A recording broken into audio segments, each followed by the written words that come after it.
Let me tell you about the day Jake Thompson almost caused an intergalactic incident by getting a paper cut. Well, technically it wasn't a paper cut, but you'll see what I mean.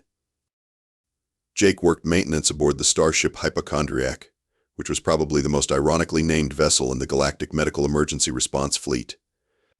The ship housed the galaxy's most paranoid collection of alien doctors, nurses, and medical technicians, all dedicated to keeping various species alive across 17 different star systems.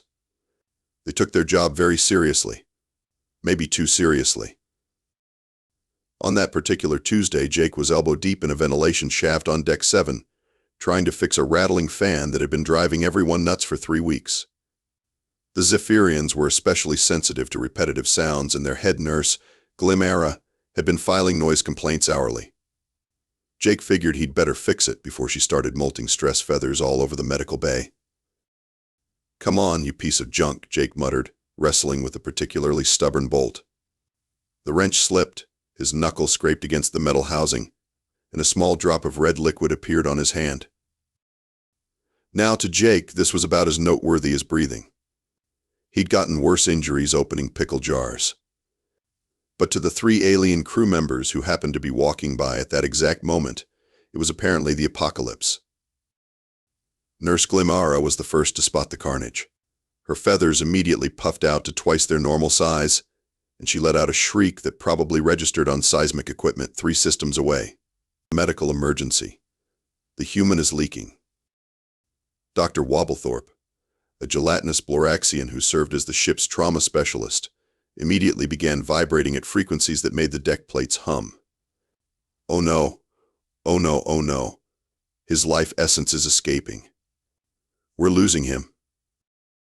The third witness, Communications Officer Pip Squeak, a tiny squealian who barely reached Jake's kneecap, started running in circles while emitting a high-pitched whine that sounded like a smoke detector having a nervous breakdown. Jake blinked at them, still holding the wrench. Guys? I'm fine. It's just a little cut." But his words were lost in the chaos. Glimara had already activated her emergency beacon, bathing the corridor in pulsing red light. "Doctor." "Lanan." Wobblethorpe was frantically extending pseudopods to examine Jake from a safe distance, apparently afraid that getting too close might result in cross-contamination with whatever horrible condition was causing the human to leak fluids. "Don't move," Wobblethorpe gurgled. "Any sudden movement might accelerate the hemorrhaging." Jake looked down at his knuckle, where exactly 1 drop of blood had formed. Not dripped, just formed. "Hemorrhaging? Are you looking at the same finger I am?"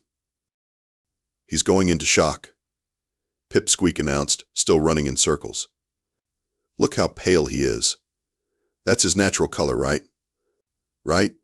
Someone tell me that's his natural color." Jake was beginning to understand why humans weren't exactly lining up to join multi-species crews. "Listen, I just need a Band-Aid and maybe a sandwich.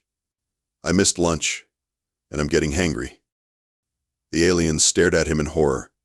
Apparently, the fact that he was thinking about food while dying only confirmed their worst fears about the severity of his condition. Glimara's feathers were now so puffed she looked like a walking pillow explosion.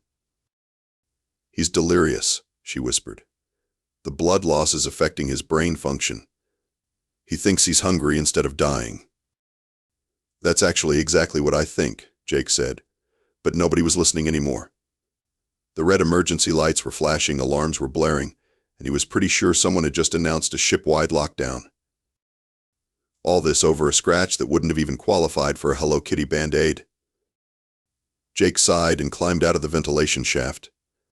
This was going to be a long day.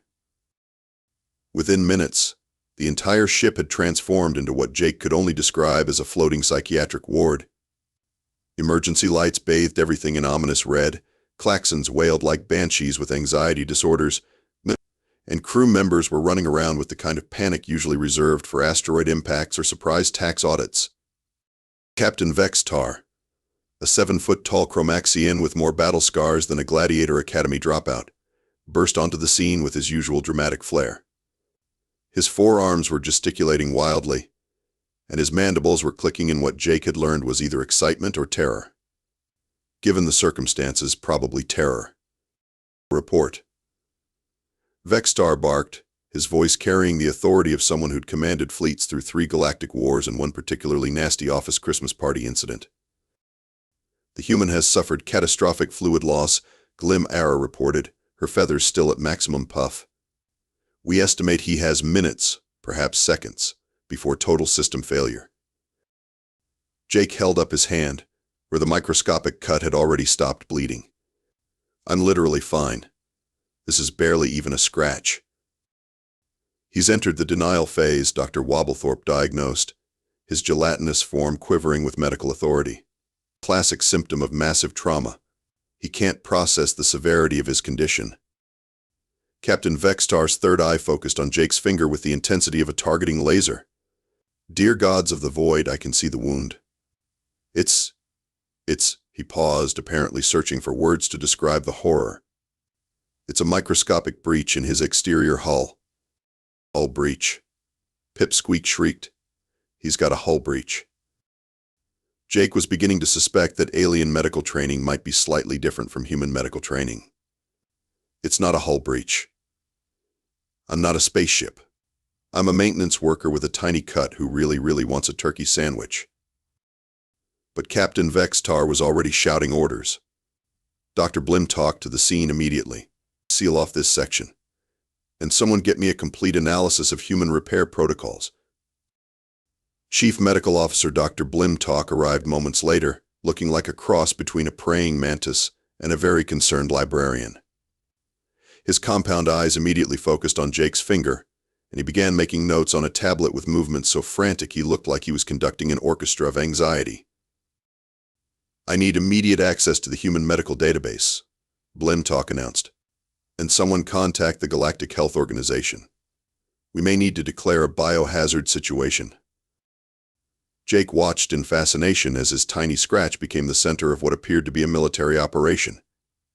You know, I've been hurt worse making coffee.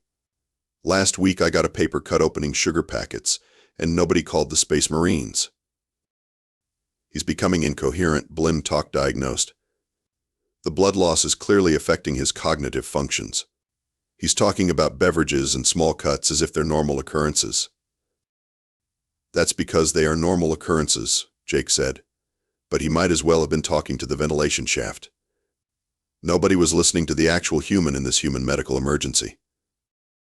Communications Officer Pipsqueak was now at his station, frantically sending messages across the galaxy. Mayday, mayday. This is the starship Hypochondriac.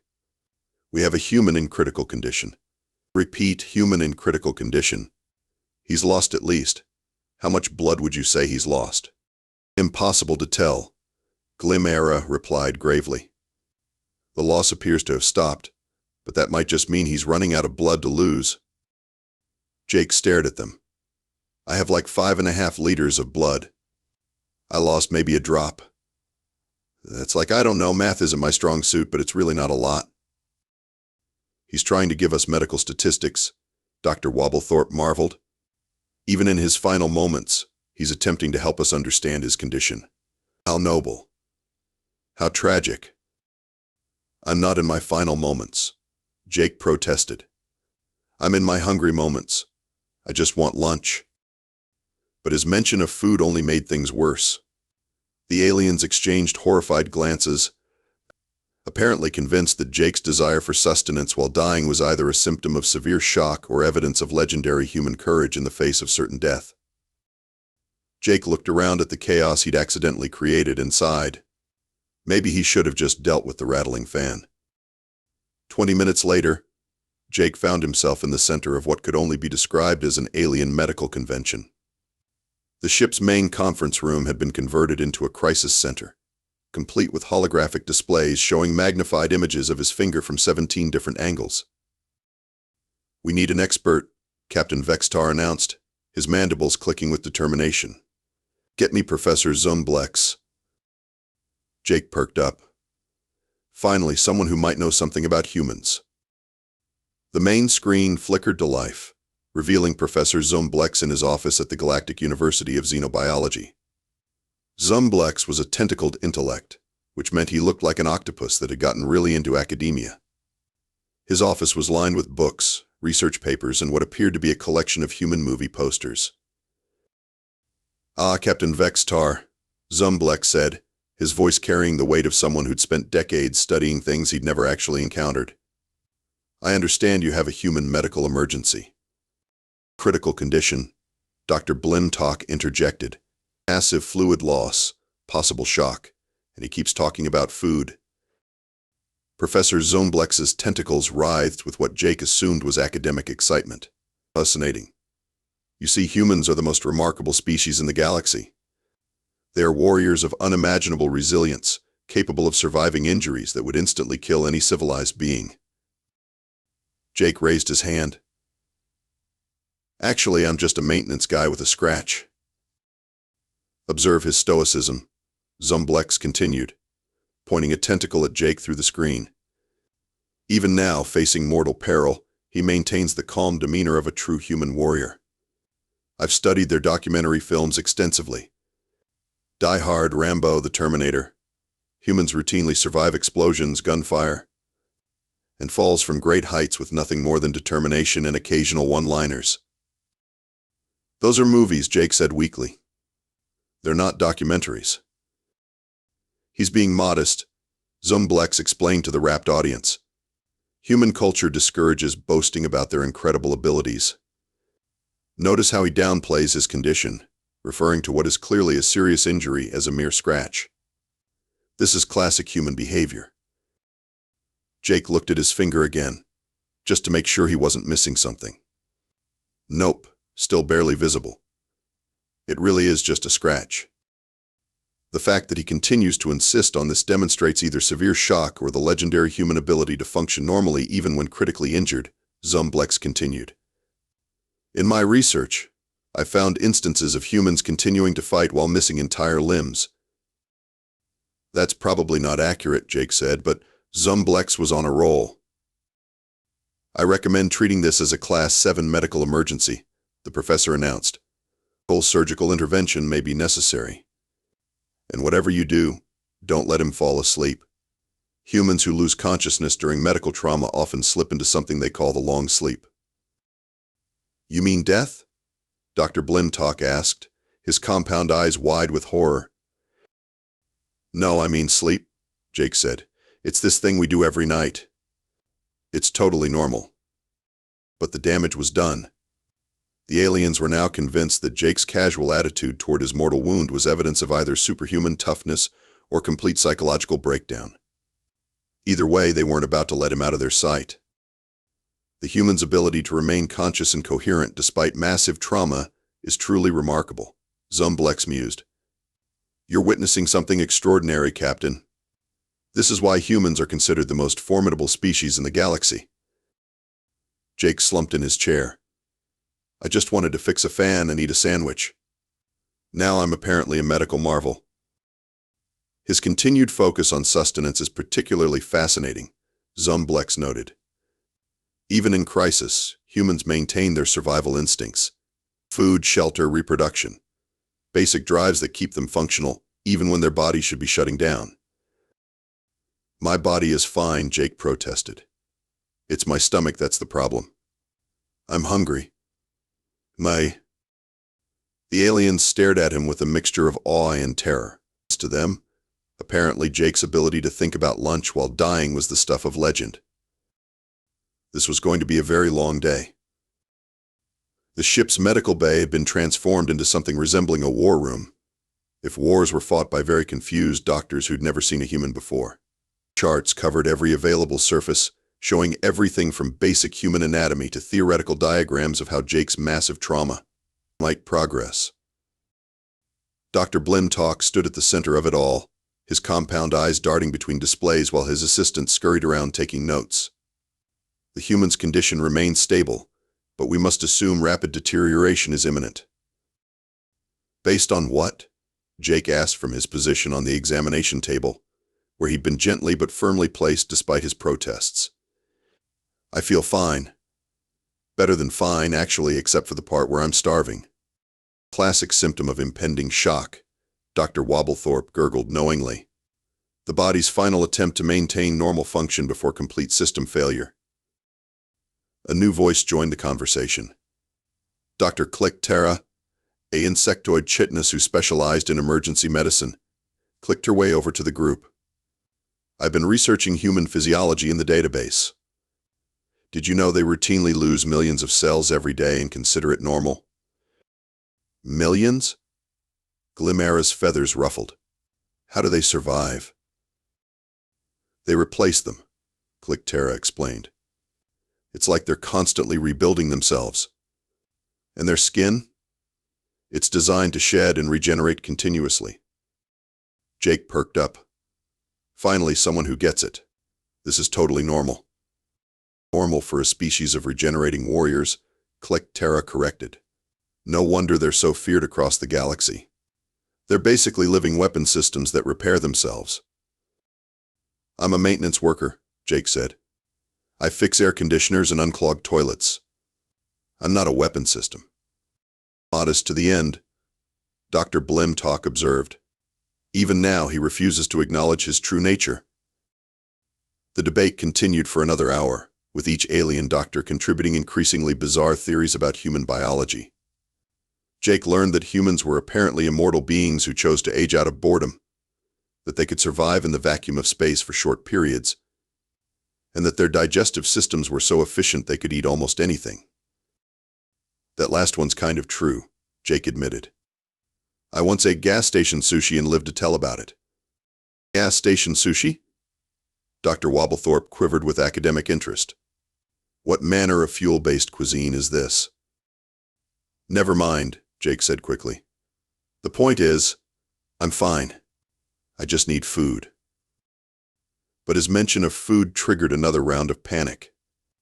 Apparently, the fact that he wanted to eat while critically injured was either evidence of superhuman metabolism or a sign that his brain was shutting down. I'm going to the cafeteria, Jake announced, standing up from the examination table. Anyone who wants to follow me is welcome to, but I'm getting a sandwich. The medical team exchanged horrified glances. Dr. Blimtalk stepped forward, his hands raised in a placating gesture. Please, Jake. Moving around in your condition could be fatal. My condition is hungry, Jake replied, but he was already heading for the door. And the only cure for hungry is food. What followed was possibly the strangest parade in galactic history. Jake walked calmly toward the cafeteria, followed by a train of alien medical personnel who were convinced they were witnessing either the bravest or most delusional act in recorded history. In the cafeteria, Jake made himself a turkey sandwich with the kind of casual efficiency that comes from years of practice. The aliens watched in fascination as he added lettuce, tomato, and mustard, apparently treating each action like a sacred ritual. He's eating, Pipsqueak whispered in awe. He's actually eating while bleeding to death. The human capacity for denial is truly remarkable, Dr. Click Terra observed. He's performing normal life functions despite massive trauma. Jake took a bite of his sandwich and sighed with contentment.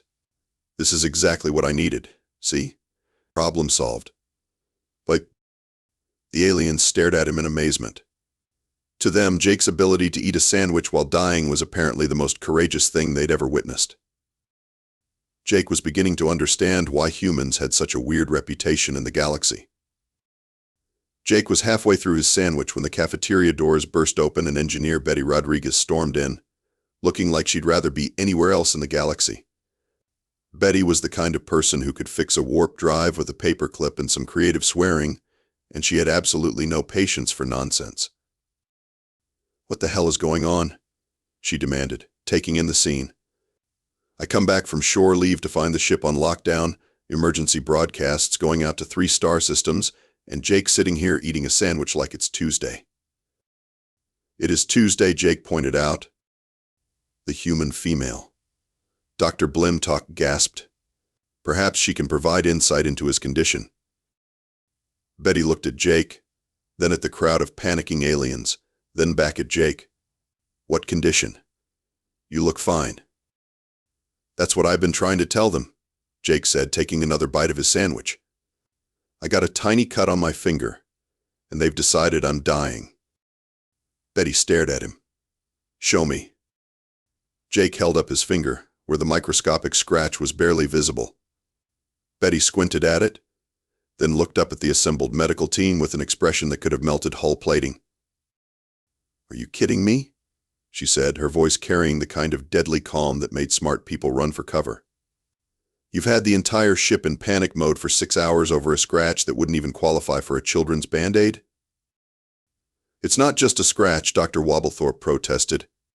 "He lost precious bodily fluids. He could have died." "He lost a drop of blood," Betty said slowly, as if explaining basic physics to a particularly slow child. "Humans lose more blood than that biting their tongues. We lose more blood than that getting paper cuts. We lose more blood than that when we sneeze too hard." The aliens exchanged uncertain glances. Captain Vextar, who had been maintaining his commanding presence throughout the crisis, suddenly looked like he was regretting every decision that had led to this moment. "But Professor Zumblek said," Dr. Blimtalk began. "Professor Zumblek is an idiot," Betty interrupted. "He's never actually met a human. His entire understanding of our species comes from action movies and bad science fiction." "The documentary films," Captain Vextar said weakly. "Are not documentaries," Betty finished. "They're entertainment. Fiction. Make-believe. Humans are not immortal warriors who can survive anything. We're maintenance workers and engineers who occasionally get tiny cuts and then want sandwiches." Jake raised his hand. "Can confirm. Am maintenance worker. Did want sandwich." The reality of the situation was beginning to sink in. Dr. Blimtalk's compound eyes were darting between his medical charts and Jake's completely normal appearance. Dr. Wobblethorpe had stopped vibrating and was now making what Jake assumed were embarrassed gurgling noises. "So Captain Vextar said carefully, Jake is not dying?" "Jake is not dying," Betty confirmed. "Jake is not injured. Jake is not a superhuman warrior. Jake is a perfectly normal human being who got a perfectly normal tiny cut and wanted a perfectly normal sandwich." The silence that followed was broken only by the sound of Jake finishing his turkey sandwich and the distant hum of the ship's engines. "This is awkward," Pipsqueak finally said. "This is Tuesday," Jake corrected, "and I'm going back to fix that fan, because it's still rattling and Glimara is still going to file noise complaints." He stood up, brushed sandwich crumbs off his shirt, and headed for the door. The aliens watched him go with expressions ranging from embarrassment to confusion to what might have been disappointment. "For what it's worth," Jake said, pausing at the doorway, "thanks for caring. It's nice to know that if I ever actually get hurt, you'll probably overreact appropriately." And with that, he left the cafeteria, leaving behind a room full of very embarrassed aliens and one very annoyed engineer. Betty looked around at the assembled medical team and sighed. Next time, maybe ask the human if he's okay before declaring a galactic emergency. The aliens nodded sheepishly. It seemed like good advice. 3 days later, Jake was back in the ventilation shaft, finally finishing the repair job that had started this whole mess. The fan was no longer rattling, Glimara had stopped filing noise complaints, and life aboard the hypochondriac had returned to something resembling normal. Except for the constant stream of messages flooding the ship's communication system. "Jake," Pipsqueak called over the intercom, "you've got another interview request. The Galactic Health Network wants to do a documentary about the human who ate while dying." Jake sighed and tightened the last bolt. "Tell them I wasn't dying, and I wasn't eating while dying. I was eating while slightly scratched and hungry." "That's not nearly as dramatic," Pipsqueak pointed out. "It's more accurate," Jake replied. But accuracy, it turned out, was less important than legend. Word of Jake's incredible survival story had spread across the galaxy faster than a warp drive malfunction. The story had grown in the telling, of course. By the time it reached the Outer Rim territories, Jake had apparently lost half his blood, performed emergency surgery on himself, and then cooked a 5-course meal while on the verge of death. The Chromaxian Battle Academy had requested permission to study Jake's warrior genetics. The Bloraxian Institute of Medicine wanted to analyze his supernatural healing abilities. And the Squelian Department of Courage had nominated him for their highest honor, the Golden Shriek of Bravery. "This is getting ridiculous," Jake muttered, climbing out of the ventilation shaft. I'm not a warrior. I'm not supernatural. I'm just a guy who knows the difference between a scratch and a sucking chest wound. But the galaxy, it seemed, had decided that Jake Thompson was a legend, whether he liked it or not. Species that had never heard of humans before were suddenly fascinated by these mysterious beings who could casually ignore mortal injuries while thinking about lunch. Captain Vextar found Jake in the corridor, looking slightly embarrassed but trying to maintain his commanding presence. "Jake, I want to apologize again for the overreaction." "It's fine," Jake said. "Honestly, it's kind of nice working with people who care about my well-being, even if they care a little too much." "The thing is," Vextar continued, "we've been getting requests from other ships. They want humans on their crews now. Apparently, having a death-defying warrior on board is considered good luck." Jake stared at him. "You're going to have to explain to them that most humans are not death-defying warriors. Most humans are just people who occasionally get minor injuries and then want food." "I've been trying," Vextar admitted. "But the story has taken on a life of its own. You're famous, Jake. Like it or not." As if to prove his point, the ship's communication system chirped with another incoming message. This one was from the Galactic Broadcasting Corporation, requesting permission to film a day in the life of Jake Thompson, hero of the galaxy. Jake rubbed his temples. "I'm not a hero. I'm a maintenance worker who got a paper cut." "Try telling that to the galaxy," Vextar said. 2 weeks later, Jake was back in another ventilation shaft, working on a stubborn air recycler that had been making weird noises. He'd learned to ignore the constant media attention, the interview requests, and the fan mail from species he'd never heard of. He was so focused on his work that he didn't notice the small piece of metal that had worked loose from the housing. At least not until it scraped across his knuckle, leaving another tiny cut. Jake looked at the microscopic scratch and sighed. Not again. But this time he was ready. He'd learned to carry a small first aid kit with him, complete with band-aids and antiseptic wipes. He cleaned the cut, applied a band-aid, and went back to work. It wasn't until he finished the repair and climbed out of the shaft that he realized the corridor was completely empty. No panicking aliens, no medical emergencies, no ship-wide lockdowns. Jake walked to the bridge, where he found Captain Vextar calmly reviewing duty rosters. "Hey, Cap. How's everything going?" "Fine," Vextar replied without looking up. "Everything's perfectly normal." "Why?" "No reason," Jake said, trying not to smile. "Just checking." He made his way to the cafeteria, where he found the rest of the crew going about their normal routines. Nobody was panicking. Nobody was calling for emergency medical assistance, and nobody was treating him like a dying warrior. Jake made himself a sandwich, sat down at his usual table, and enjoyed his lunch in peaceful, blessed silence. It had taken them a while, but apparently the crew of the hypochondriac had finally learned the difference between a medical emergency and a minor inconvenience. Of course, 3 systems away, the crew of the starship Anxiety was currently in full panic mode because their human engineer had gotten a splinter. But that was someone else's problem. Jake finished his sandwich, went back to work, and tried not to think about the fact that he was apparently the most famous maintenance worker in the galaxy. Some days he really missed working alone.